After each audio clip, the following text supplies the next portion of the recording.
जय हिंद साथियों।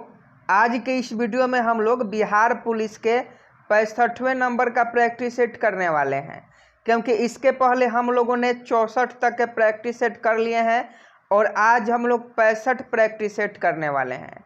दोस्तों, आपको बता दें कि अगर आप बिहार पुलिस की तैयारी अभी से ही कर रहे हैं, अगर आप इस बार बिहार पुलिस में सिलेक्शन लेना चाहते हैं, 80+ से स्कोर लाना चाहते हैं, तो आपको ज़रूरत है अभी से ही पढ़ने की, आपको ज़रूरत है अभी से ही प्रैक्टिस सेट लगाने की। और लगभग 2 महीने से हम लोग प्रैक्टिस सेट लगातार लगा रहे हैं और आगे भी कंटिन्यू रहेगा। नई भर्ती इसी महीने आ जाएगी, तो आप लोग जितने भी हैं बिहार पुलिस के अभ्यर्थी वो सभी लोग तैयारी में लगे रहें। और आज का क्लास बहुत ही इम्पोर्टेंट होने वाला है, क्योंकि आज हम लोग मिक्स क्वेश्चन करेंगे जिसमें आपका भूगोल से संबंधित सभी इम्पोर्टेंट क्वेश्चन है। तो आप सभी इस वीडियो में शुरू से लेकर अंत तक बने रहिएगा। और देखिए, लाइव क्लास है तो दोस्तों एक बार अपने दोस्तों के साथ शेयर कर दें ताकि सभी लोग हमारे साथ जुड़ जाएं। लाइव सेशन को सभी लोग शेयर कर दें। जितने भी लोग जुड़ गए हैं सभी लोगों का स्वागत है। और अगर पीडीएफ आपको चाहिए तो टेलीग्राम ज्वाइन कर लीजिएगा, पीडीएफ आपको वहां मिल जाएगा। और एक बार शेयर कर दीजिए ताकि सभी बच्चे जुड़ पाए। बहुत कम बच्चे जुड़े हुए हैं। और वीडियो स्टार्ट करने से पहले आपसे छोटा सा रिक्वेस्ट है, अभी तक आप हमारे चैनल को सब्सक्राइब नहीं किए हैं तो डेली क्लास लेने के लिए चैनल को सब्सक्राइब कर बेल आइकन को प्रेस जरूर कर दें। आज का पहला प्रश्न है, मिट्टी का अध्ययन क्या कहलाता है। बहुत इंपॉर्टेंट क्वेश्चन है, मिट्टी का अध्ययन क्या कहलाता है। 1 नंबर प्रश्न का सही जवाब दीजिए कि मिट्टी का अध्ययन क्या कहलाता है। अगर आप ऑप्शन सी पेडोलॉजी बता रहे हैं तो आपका बिल्कुल सही आंसर है। मिट्टी के अध्ययन को पेडोलॉजी कहा जाता है। 1 नंबर का क्वेश्चन है दोस्तों, बिहार पुलिस में बार बार पूछा जाता है। ऑप्शन सी पेडोलॉजी आपका बिल्कुल सही आंसर हो जाएगा। दूसरा नंबर प्रश्न देख लीजिए, चट्टानों का अध्ययन क्या कहलाता है। बहुत इंपॉर्टेंट क्वेश्चन है, चट्टानों का अध्ययन क्या कहलाता है। तो 2 का सही जवाब दीजिए कि चट्टानों का अध्ययन क्या कहलाता है। 2 का ऑप्शन भी हो जाएगा पेट्रोलॉजी। चट्टानों का अध्ययन क्या कहलाता है, petrology. Option B will be right answer. अगर पूछे क्वेश्चन आपके एग्जाम में कि चट्टानों का अध्ययन क्या कहलाता है तो पेट्रोलॉजी कहलाता है। अगला प्रश्न देख लीजिए। अगला प्रश्न है आपका 3 नंबर, पुरानी जलोढ़ मिट्टी को क्या कहा जाता है। देखिए, कल बिहार बीएड का एग्जाम था और उस एग्जाम में यह क्वेश्चन पूछा है कि पुरानी जलोढ़ मिट्टी को क्या कहा जाता है। तो कतई जहर प्रश्न है, बहुत सारे इंपॉर्टेंट प्रश्न हैं जो आपके किसी न किसी एग्जामों में पूछे गए हैं। तो 13 का सही जवाब दीजिए कि पुरानी जलोढ़ मिट्टी को क्या कहा जाता है। तो बांगर मिट्टी कहा जाता है। अगर आप ऑप्शन बी बता रहे हैं बांगर तो बिल्कुल सही आंसर हो जाएगा। पुरानी जलोढ़ मिट्टी को बांगर कहा जाता है और नई जलोढ़ मिट्टी को खादर कहा जाता है। तो दोनों आप लोग याद रखिएगा, दोनों में से एक क्वेश्चन आपके एग्जाम में देखने को मिल जाएगा। साम्पेन कहाँ की मूल जनजाति है, ये भी बहुत बार आपके एग्जामों में पूछा गया है, जनजाति से संबंधित क्वेश्चन। तो ध्यानपूर्वक सभी प्रश्न का जवाब दीजिएगा और शेयर करते रहें, क्योंकि लाइव क्लास में बहुत कम बच्चे हमारे साथ जुड़े हुए हैं। तो देखिए, अगर 4 का आप सही आंसर निकोबार द्वीप बता रहे हैं, यानी ऑप्शन बी बता रहे हैं, तो आपका बिल्कुल सही आंसर हो जाएगा। साम्पेन कहाँ की मूल जनजाति है, निकोबार द्वीप की। तो option B will be right answer हो जाएगा। अगला प्रश्न देख लीजिए, 5 नंबर, ओंग जनजाति का निवास स्थान कहाँ पर है। ये शायद पहले आप लोग ओंग जनजाति के बारे में नहीं जानते होंगे, लेकिन अगर क्वेश्चन पूछे कि ओंग जनजाति का निवास स्थान कहाँ पर है तो 5 का ऑप्शन हो जाएगा छोटा अंडमान। ओंग जनजाति का निवास स्थान छोटा अंडमान है। 5 का ऑप्शन है बिल्कुल सही आंसर हो जाएगा। अगला प्रश्न देख लीजिए, 6 नंबर, झीलों का अध्ययन को क्या कहा जाता है। देखिए, 1 नंबर का क्वेश्चन है और सभी लोग इस प्रश्न का सही जवाब देंगे, क्योंकि कतई जहर प्रश्न है, बहुत इंपॉर्टेंट क्वेश्चन है। आप लोग स्टार लगा लीजिए, बहुत इंपॉर्टेंट क्वेश्चन है। यह आपका एसएससी एमटीएस में पूछा गया है कि झीलों का अध्ययन को क्या कहा जाता है। तो देखिए, अगर झीलों के अध्ययन की हम लोग बात करें तो इसे लिम्नोलॉजी के नाम से जाना जाता है। झीलों का अध्ययन लिम्नोलॉजी के कहा जाता है और मिट्टी का अध्ययन पूछे तो पेडोलॉजी को कहा जाता है। तो दोनों याद रखिएगा, दोनों बहुत इंपॉर्टेंट क्वेश्चन है। यह भी क्वेश्चन पूछा जाता है कि कावेरी जल विवाद किन दो राज्यों के बीच में है। खासकर यह बिहार पुलिस और बिहार दरोगा में पूछा गया है कि कावेरी जल विवाद किन दो राज्यों के बीच में है। ये क्वेश्चन पहले भी हम करवा चुके हैं, तो सभी लोग फटाफट सही जवाब देंगे इस प्रश्न का। तो देखिए 7 का ऑप्शन है, जितने लोग भी बता रहे हैं कर्नाटक एवं तमिलनाडु, उनका बिल्कुल सही आंसर है। कावेरी जल विवाद जो है कर्नाटक एवं तमिलनाडु राज्यों के बीच है। Option A will be right answer. अगला प्रश्न देख लीजिए, 1 नंबर का प्रश्न है दोस्तों, धुआंधार जलप्रपात किस नदी पर स्थित है। एनटीपीसी एसएससी में पूछा गया प्रश्न, धुआंधार जलप्रपात किस नदी पर है। तो देखिए इस प्रश्न का तो सभी लोग सही आंसर जानते हैं कि धुआंधार जलप्रपात जो है वह नर्मदा नदी पर स्थित है। नर्मदा नदी पर धुआंधार जलप्रपात स्थित है। ऑप्शन डी नर्मदा बिल्कुल सही आंसर हो जाएगा। कावेरी नदी का उद्गम स्रोत कहाँ है। कावेरी नदी का उद्गम स्रोत आपको बताना है कि कावेरी नदी का उद्गम स्रोत कहाँ है। सभी लोग फटाफट सही जो आप कमेंट बॉक्स में कमेंट कर देंगे। देखिए भूगोल से आज जितने भी इंपॉर्टेंट आपके क्वेश्चन एग्जाम में पूछे जाएंगे वो सभी क्वेश्चन करवाने वाले हैं, तो वीडियो को ध्यानपूर्वक और शुरू से लेकर अंत तक देखिएगा। 9 का ऑप्शन भी ब्रह्मगिरी की पहाड़ियाँ बिल्कुल सही आंसर हो जाएगा। कावेरी नदी का उद्गम स्रोत जो है वह ब्रह्मगिरी पहाड़ियाँ है। और आपको बता दें कि नर्मदा नदी का अगर उद्गम स्थल पूछे तो अमरकंटक हो जाएगा। याद रखिएगा, नर्मदा नदी का उद्गम स्थल अमरकंटक हो जाएगा और कावेरी नदी का उद्गम स्रोत ब्रह्मगिरी की पहाड़ियाँ हो जाएगा। शिव समुद्रम जलप्रपात किस राज्य में है, यह भी क्वेश्चन पूछा जाता है। शिव समुद्रम जलप्रपात यह बिहार पुलिस 11,880 में पूछा गया था। अगर प्रीवियस ईयर क्वेश्चन आप सॉल्व किए होंगे तो आपको मालूम होगा, और नहीं सॉल्व किए हैं तो कमेंट बॉक्स में लिख दीजिएगा। प्रीवियस ईयर 11,880 का और 8415 का चारों शिफ्ट का जो है वह आपका प्रीवियस ईयर क्वेश्चन पेपर भी आपको वीडियो के माध्यम से सॉल्व करवा देंगे। 10 का ऑप्शन सी हो जाएगा कर्नाटक। शिव समुद्रम जलप्रपात कर्नाटक में है। और आप कमेंट बॉक्स में जरूर बताइएगा कि शिव समुद्रम जलप्रपात जो है वह किस नदी पर है। शिव समुद्रम जलप्रपात किस नदी पर है। देखिए अगला क्वेश्चन आ ही गया कि शिव समुद्रम जलप्रपात किस नदी पर स्थित है। बहुत इंपॉर्टेंट क्वेश्चन है। शिव समुद्रम जलप्रपात किस नदी पर स्थित है, तो 11 का सही आंसर आपका डी हो जाएगा, कावेरी नदी पर। और अगर पूछे धुआंधार जलप्रपात तो वह नर्मदा नदी पर है और शिव समुद्रम जलप्रपात कावेरी नदी पर है। यहाँ देख लीजिएगा, अगर नर्मदा नदी का उद्गम स्थल पूछे अमरकंटक हो जाएगा और कावेरी नदी का उद्गम स्थल अभी आपको पहले बताए हैं। दक्षिण गंगा या वृद्ध गंगा कहलाती है, बहुत इंपॉर्टेंट क्वेश्चन है, कतई जहर प्रश्न है दोस्तों। अगर 12 का सही आंसर की बात करें, ऑप्शन सी गोदावरी नदी हो जाएगा। दक्षिण गंगा एवं वृद्ध गंगा के नाम से गोदावरी नाम को जाना जाता है।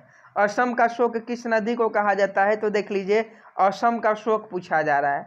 असम का शोक किस नदी को कहा जाता है, तो असम का शोक जो है वह ब्रह्मपुत्र नदी को कहा जाता है। अभी असम में बाढ़ आया है, बाढ़ अभी असम में कुछ दिन पहले आया था, अभी भी बाढ़ का प्रकोप है असम में, तो यह ब्रह्मपुत्र नदी को कहा जाता है, क्योंकि ब्रह्मपुत्र नदी शोक नदी है असम का। और वही अगर बिहार का पूछे तो कोसी नदी भी अभी उफान पर है, बहुत सारे गांवों में पानी चला गया है कोसी नदी। तो कोसी नदी बिहार का शोक नदी है और ब्रह्मपुत्र नदी असम का शोक नदी है। भारत की जलवायु है, कतई जहर प्रश्न है, बहुत बार आपके एग्जामों में पूछा गया है, तो जल्दी से सही जवाब बताइएगा कि भारत की जलवायु है। 14 का ऑप्शन ए हो जाएगा उष्णकटिबंधीय मानसूनी। उष्णकटिबंधीय मानसूनी जो है भारत की जलवायु है, उष्णकटिबंधीय मानसूनी आपका बिल्कुल सही आंसर हो जाएगा। 15 नंबर क्वेश्चन देख लीजिए कि रेगुड़ मिट्टी के नाम से जाना जाता है। रेगुड़ मिट्टी के नाम से किसे जाना जाता है, बहुत इंपॉर्टेंट क्वेश्चन है। रेगुड़ मिट्टी के नाम से, तो देखिए अगर रेगुड़ मिट्टी के नाम से पूछे तो यह काली मिट्टी को जाना जाता है। अभी आपको बता दें कि भूगोल का जितने भी इम्पोर्टेंट क्वेश्चन है वो सभी इसी क्लास में है। और आपको बता दें कि अगर आप डेली क्लास लेते हैं तो बिहार पुलिस में 80+ स्कोर लाने से कोई नहीं रोक सकता। तो 15 का ऑप्शन है काली मिट्टी हो जाएगा। टेलीग्राम पर ज्वाइन हो जाइएगा, अगर आपको PDF लेना हो तो टेलीग्राम जरूर ज्वाइन कर लीजिए। और जो लोग अभी तक वीडियो को लाइक नहीं किए हैं उनसे रिक्वेस्ट है कि वीडियो को लाइक जरूर कर दें। गुजरात की जीवन रेखा कहलाती है, बहुत इंपॉर्टेंट क्वेश्चन है। 16 नंबर प्रश्न का सही जवाब दीजिए, गुजरात का जीवन रेखा। तो ऑप्शन ए हो जाएगा नर्मदा नदी। नर्मदा नदी गुजरात की जीवन रेखा कहलाती है। चिल्का किस प्रकार की झील है? चिल्का झील जो है वह किस प्रकार की झील है? देखिए चिल्का जो है उड़ीसा में है और यह जो है लैगून झील है। चिल्का किस प्रकार की झील है? लैगून झील है। चिल्का किस राज्य में है? कमेंट बॉक्स में जरूर बताइएगा। विश्व का सबसे बड़ा मानव निर्मित झील कौन सा है? कतई जहर प्रश्न है, बहुत बार एग्जामों में पूछा गया है, चाहे वह एसएससी हो या एमटीएस हो। तो 18 का सही आंसर ऑप्शन ए हो जाएगा मिड झील। विश्व का सबसे बड़ा मानव निर्मित झील जो है वह मिड झील है। 18 का ऑप्शन ए बिल्कुल सही आंसर हो जाएगा। ओडिशा का शोक नदी कौन सी नदी है? तो देख लीजिए, कोसी तो बिहार का है, ब्रह्मपुत्र असम का है, तो कौन सा नदी उड़ीसा का शोक नदी है? तो उड़ीसा का जो शोक नदी है वह ब्राह्मणी नदी है। उड़ीसा का शोक नदी ब्राह्मणी है। उड़ीसा का ब्राह्मणी हो जाएगा, बिहार का कोसी हो जाएगा और असम का ब्रह्मपुत्र हो जाएगा। क्षिप्रा किसकी सहायक नदी है? क्षिप्रा जो है वह किसकी सहायक नदी है? तो चंबल नदी का। चंबल नदी का क्षिप्रा जो नदी है वह सहायक नदी है। चाय की खेती के लिए सबसे उत्तम मिट्टी है, 1 नंबर का प्रश्न है, कतई जहर प्रश्न है कि चाय की खेती के लिए सबसे उत्तम मिट्टी है। देखिए चाय के खेती के लिए लेटेराइट जो मिट्टी होती है वह उपयुक्त होती है। तो चाय की खेती के लिए सबसे उत्तम मिट्टी कौन सी है? लेटेराइट मिट्टी। अंडमान निकोबार की सबसे ऊंची चोटी है, 22 नंबर अंडमान निकोबार की सबसे ऊंची चोटी पूछा जा रहा है। 22 का बी हो जाएगा सैडल पिक। दक्षिण भारत की गंगा कहलाती है। जल्दी से सही सही जवाब आप लोग कमेंट बॉक्स में बता दीजिए कि दक्षिण भारत की गंगा क्या कहलाती है। 23 का ऑप्शन ए हो जाएगा कावेरी नदी। दक्षिण भारत की गंगा कावेरी नदी को कहा जाता है। सर्वाधिक सीधी बहने वाली नदी कौन है? तो देखिए सर्वाधिक सीधी बहने वाली नदी की बात करें हम लोग तो इसका सही आंसर नर्मदा हो जाएगा। सर्वाधिक सीधी बहने वाली नदी नर्मदा नदी है। लाल मिट्टी में किसका अधिकता होती है? लाल मिट्टी में किसका अधिकता होती है? तो इसका सही आंसर आयरन ऑक्साइड हो जाएगा। लाल मिट्टी में किसका अधिकता होती है? आयरन ऑक्साइड की। माजुली नदी द्वीप किस नदी पर स्थित है? 26 नंबर प्रश्न का सही सही जवाब दीजिएगा कि माजुली नदी द्वीप किस नदी पर स्थित है। तो देखिए माजुली नदी द्वीप की हम लोग बात करते हैं, ब्रह्मपुत्र नदी पर स्थित है। माजुली नदी द्वीप किस नदी पर स्थित है? ब्रह्मपुत्र नदी पर। पश्चिम की ओर बहने वाली नदी कौन है? तो देखिए 27 का सही आंसर पश्चिम की ओर बहने वाली नदी की बात करें तो यह आपका नर्मदा और ताप्ती दोनों है। पश्चिम की ओर बहने वाली नदी कौन है? नर्मदा और ताप्ती दोनों है। तो 27 का जो है ऑप्शन डी आपका ए और बी दोनों आपका बिल्कुल सही आंसर हो जाएगा। अगला प्रश्न देख लीजिए। अगला प्रश्न आपके मोबाइल स्क्रीन पर है कि लक्षद्वीप का निर्माण हुआ, जल्दी से बता दीजिए कि लक्षद्वीप का निर्माण हुआ है। तो 28 का देखिए सही आंसर ऑप्शन भी हो जाएगा परवाल से। लक्षद्वीप का जो निर्माण है वो परवाल से हुआ है। तो ऑप्शन बी आपका बिल्कुल सही आंसर हो जाएगा। अगला प्रश्न देख लीजिए 29 नंबर है, काली मिट्टी का निर्माण किस चट्टान के टूटने से होता है? दोस्तों अभी तक आप इस वीडियो को लाइक नहीं किए हैं तो वीडियो को लाइक कर दें, क्योंकि लाइक बहुत कम है। और अभी तक आप शेयर नहीं किए हैं वीडियो को, तो लाइव क्लास है दोस्तों, जितना हो सके उतना शेयर करें ताकि अधिक से अधिक बच्चे हमारे साथ जुड़ पाएँ। और देख लीजिए काली मिट्टी का निर्माण किस चट्टान के टूटने से होता है? अगर पूछे क्वेश्चन भूगोल का है तो 29 का भी बता दीजिएगा बेसाल्ट। बेसाल्ट चट्टान के टूटने से काली मिट्टी का निर्माण होता है। ऑप्शन बी इस प्रश्न का बिल्कुल सही आंसर हो जाएगा। कपास की खेती के लिए उत्तम मिट्टी है। 8415 में यह क्वेश्चन पूछा गया था। अगर आप 8415 में एग्जाम दिए हैं तो आपको मालूम होगा, और यह क्वेश्चन आपके एग्जाम में पूछा गया है कि कपास की खेती के लिए उत्तम मिट्टी कौन सी है। तो देखिए कपास की खेती के लिए काली मिट्टी उपयुक्त होती है। कपास की खेती के लिए कौन सी मिट्टी उपयुक्त होती है? काली मिट्टी उपयुक्त होती है। तो 30 का ऑप्शन है आपका बिल्कुल सही आंसर हो जाएगा। अगला प्रश्न देख लीजिए 31 नंबर है कि भारत का सबसे बड़ा कृत्रिम झील कौन है? भारत का सबसे बड़ा कृत्रिम झील अगर आपसे पूछे तो भारत का सबसे बड़ा कृत्रिम झील गोविंद बल्लभ पंत सागर झील है। ये भी एसएससी और रेलवे में पूछा गया प्रश्न है। बिहार पुलिस में भी पूछा गया है कि गोविंद बल्लभ पंत सागर भारत का सबसे बड़ा कृत्रिम झील, तो गोविंद बल्लभ पंत सागर झील बिल्कुल सही आंसर हो जाएगा। पीडीएफ आपको मिल जाएगा, 3-4 क्लास का एक ही बार पीडीएफ आपको दे दिया जाएगा, तो पीडीएफ के लिए आप लोग चिंतित ना हो। और 32 नंबर का सही जवाब दीजिए कि पंबन द्वीप किसके मध्य स्थित है? पंबन द्वीप। तो इसका सही आंसर भारत और श्रीलंका हो जाएगा। पंबन द्वीप जो है वो भारत और श्रीलंका के मध्य में स्थित है।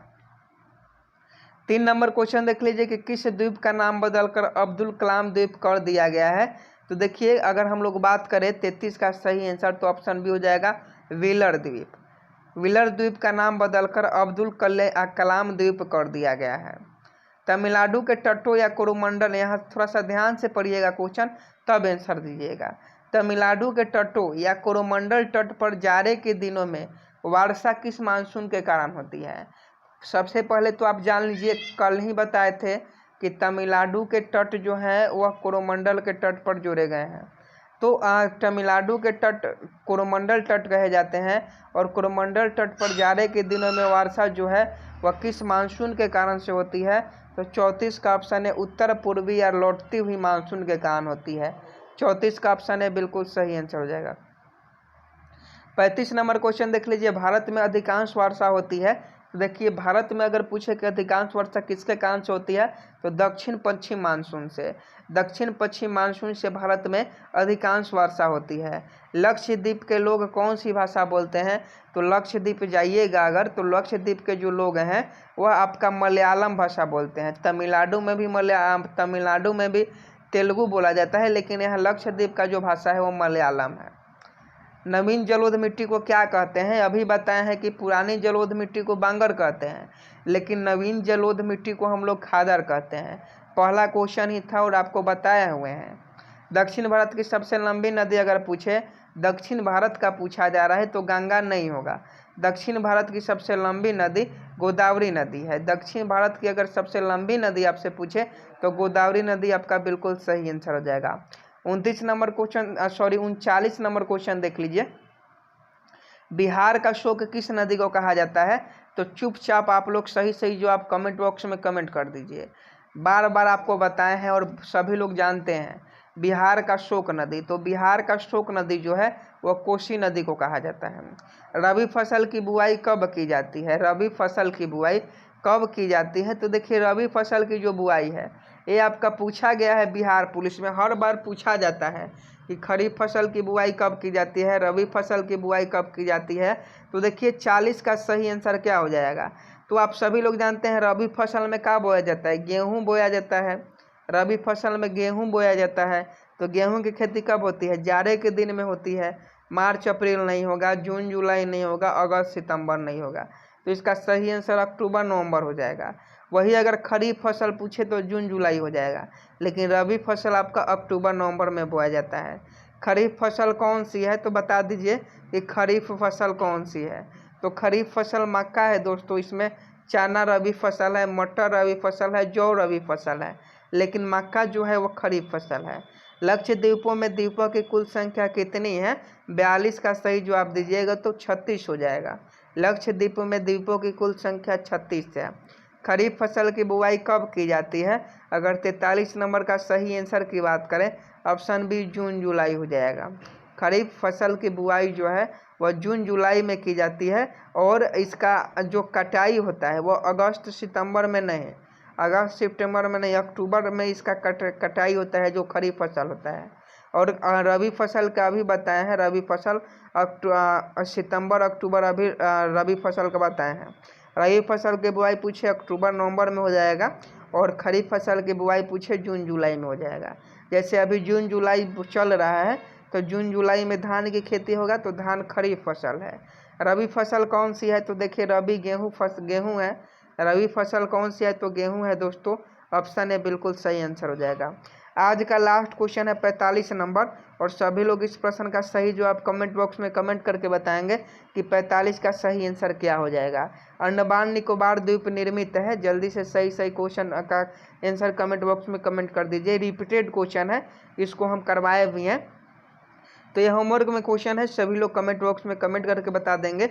और देख लीजिए, अगर आप टेलीग्राम से नहीं ज्वाइन किए हैं तो आपको PDF नहीं मिलेगा, तो PDF लेना है तो टेलीग्राम से ज्वाइन कर लीजिए। और आपको बता दें कि डेली अगर आप बिहार पुलिस में इस बार सिलेक्शन लेना चाहते हैं तो आप डेली हमारे साथ 10 बजे सुबह में लाइव क्लास में ज़रूर जुड़िए। और आपको बता दें कि 45 क्वेश्चन में से आपका कितना हुआ, आप लोग कमेंट बॉक्स में ज़रूर बताइएगा कि 45 क्वेश्चन में से कितने क्वेश्चन आपके सही हुए हैं। और जो लोग भी चैनल पर नए हैं, बिहार पुलिस की तैयारी करना चाहते हैं कि वो डेली क्लास हो, तो जितना हो सके चैनल को सब्सक्राइब कीजिए। जितने भी नए लोग हैं वो सभी से रिक्वेस्ट है, चैनल को सब्सक्राइब कर बेल आइकन को प्रेस जरूर कर दें। और आपको बता दें कि इस वीडियो को जितना हो सके सपोर्ट कीजिए, क्योंकि सपोर्ट नहीं कीजिएगा तो फिर इतना मेहनत करने का कोई फ़ायदा नहीं है। तो उम्मीद करता हूँ आप सभी बातों को समझ रहे होंगे।